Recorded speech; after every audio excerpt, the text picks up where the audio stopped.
not running this time. Nick had noticed the shift before she said anything, the slight distance in her texts, the way she'd been quieter than usual the last few days. So when he asked her to take a walk, she already knew what they were going to talk about. "Someone mentioned you were married," she said, once they'd gotten far enough into the walk that turning back felt like its own kind of statement. "A while back."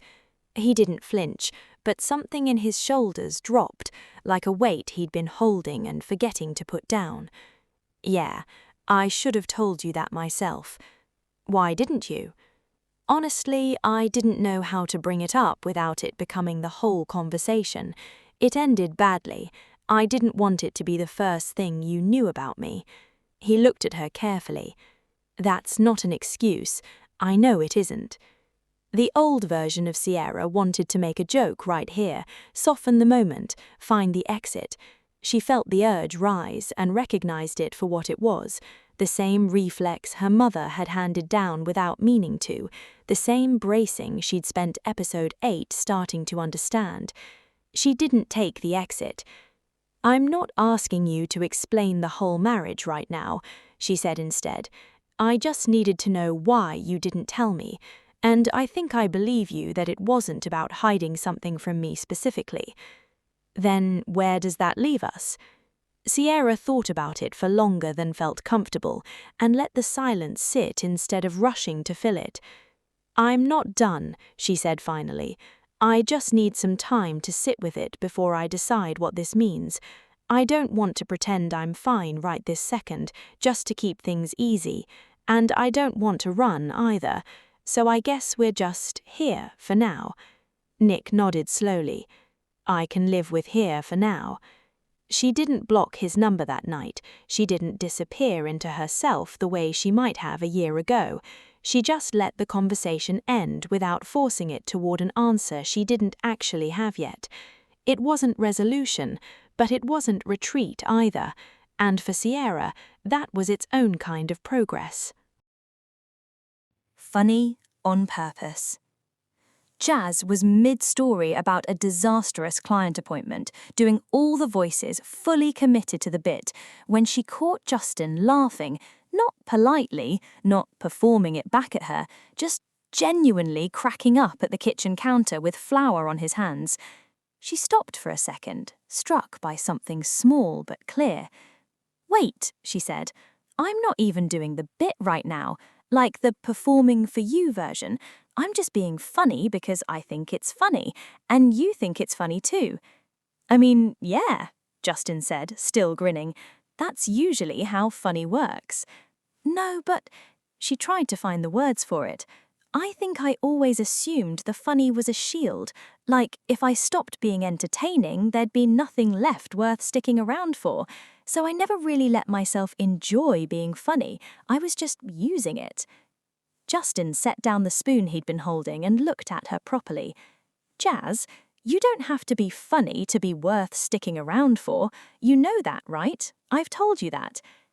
"I know, I think I'm just now actually believing it." She laughed again, lighter this time, no defense built into it. "Which means I get to just be funny because I want to be, not because I'm scared of what happens if I'm not." "That tracks," he said. "Also, your client story is genuinely insane. Please continue." She did, and this time when she got to the punchline, it landed exactly the way she meant it to. Not as armor, not as a test of whether he'd stay. Just two people in a kitchen laughing because something was actually funny. "Took you long enough to notice," Justin said, drying his hands like it was the most obvious thing in the world.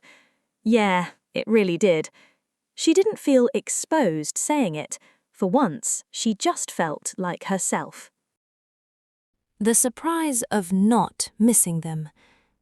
Ava had braced herself for grief that never showed up. She'd expected the quiet mornings after ending things with Aiden to feel heavier than they did, expected to reach for her phone, wanting to text him and stop herself, expected some echo of what she'd felt months ago after Jaden. It hadn't come. Not with Aiden, and looking back, not really with Jaden either. Not the way she'd assumed it would when she was the one sending that breakup text from her closed bedroom door back in episode 5. She sat with her coffee, scrolling without thinking, and landed on an old photo of her and Aiden from a weekend trip last year, both of them laughing at something out of frame. She waited for the familiar tug, the ache she thought was supposed to be there. It didn't come. What came instead was something closer to fondness, a soft, settled kind of nothing, like looking at a photo from a vacation that had been nice while it lasted and didn't need to be anything more than that. "I think I expected to miss them more than I do," she said out loud to her empty apartment, testing the sentence to see if it felt true. It did. She thought about what that meant.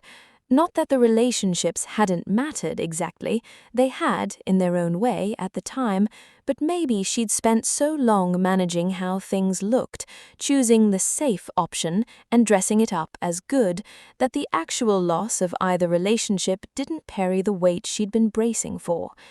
Maybe the things she'd really been holding on to were the ideas of Aiden and Jaden, the versions of her life they represented, not the men themselves. It wasn't sad, it wasn't even really a revelation that needed fixing. It just sat there, unbothered, like good news she hadn't been prepared to receive. She put her phone down, finished her coffee while it was still warm, and let herself simply feel fine. Better than fine, actually. Lighter than she expected to feel this far out from two different goodbyes. The rest of the sentence. "Brianna," he'd said, and then nothing, for 3 long weeks of her wondering what came after that word. Now, finally, he said the rest of it. "There's someone," Jay said. His voice was steady in a way that somehow made it worse, like he'd had time to find the calm version of this sentence while she was hearing it for the first time. Brianna sat very still. She had spent 3 weeks collecting evidence, building the shape of this exact moment in her head from 100 smaller pieces. The flipped phone, the delayed replies, the pause around Brian's name. She had told herself she was ready for whatever the shape turned out to be. Hearing it confirmed out loud was different than knowing it. Knowing and hearing are not the same thing, she thought distantly, like the sentence belonged to someone else's voice. "How long?" she said. Not a question exactly, just 2 words, flat. "A few months."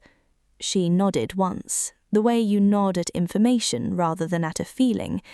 Her hands were flat on the table, steadying herself against something that had nothing to do with balance. "Is it over?" "Yes," he said quickly. Then quieter, "It's been over. I've just been trying to figure out how to tell you without losing everything at once." Brianna almost laughed at that, a small, humorless breath of air. "You didn't lose everything tonight, Jay. You lost it the day you decided not to tell me. Tonight, you just finally caught up to where I already was." He didn't have anything to say to that. She stood up slowly, the chair scraping against the floor in the too quiet kitchen, and walked into the other room without raising her voice, without breaking anything, without giving him the scene that might have made this feel more like a movie and less like her actual life. She sat on the edge of the bed alone, the door not quite shut behind her, and let herself finally feel the whole shape of it at once, instead of in careful pieces. She didn't cry right away. She just sat there, very still, the way she'd been sitting still for weeks now, except this time there was nothing left to watch for. "We're right here." Brianna had texted the group chat 3 words, "Can you come over?" And all 3 of them had shown up within the hour, no questions asked, the way only people who've known you for years can manage. She told them at Ciara's kitchen table, the same kind of table where Ciara had learned about her own mother's old fears, the same kind of ordinary room where the biggest things in their lives kept somehow happening. Jay's been seeing someone else, Brianna said, and her voice only shook a little. It's been going on for months. He told me last week. Nobody said, I knew it, even though some of them had wondered, quietly, the same way Brianna had wondered about each of them in turn over the last few episodes of their lives. Nobody reached for their phone to ask for the other woman's name or demand details that wouldn't actually help anything. Jazz got up first. She didn't say anything clever, didn't reach for a joke to soften the room the way she might have done a few months ago. She just walked around the table and hugged Brianna, plain and simple, no performance in it at all. Ciara followed, and then Ava, until all three of them were wrapped around Brianna at the table in the kind of hug that isn't graceful, that bumps elbows and knocks over a mug nobody bothers to fix right away. I've known for a while that something was off, Brianna admitted into the quiet after, once they'd all settled back into their seats. I just didn't want to say it out loud until I understood it myself. I think some part of me thought if I didn't say it, it might not be as real. You don't have to have it all figured out, Ava said gently. You just have to let us be here while you figure it out. We're right here, Ciara added. Whatever you need, however long it takes. Jazz reached over and squeezed her hand, the same way Ciara had squeezed Brianna's at brunch a few weeks ago, the gesture passing between them now like something they'd all silently agreed to keep handing forward. Brianna looked at the three of them, Ciara carrying her own quiet uncertainty about Nick, Jazz lighter and more herself than she'd been in years, Ava settled into a peace she hadn't expected, and felt, for the first time in weeks, like she wasn't carrying this alone. It didn't fix anything. The marriage was still broken, the next steps were still unclear, but she wasn't watching from a distance anymore, and she wasn't holding it by herself anymore either. For tonight, that was the only resolution that mattered.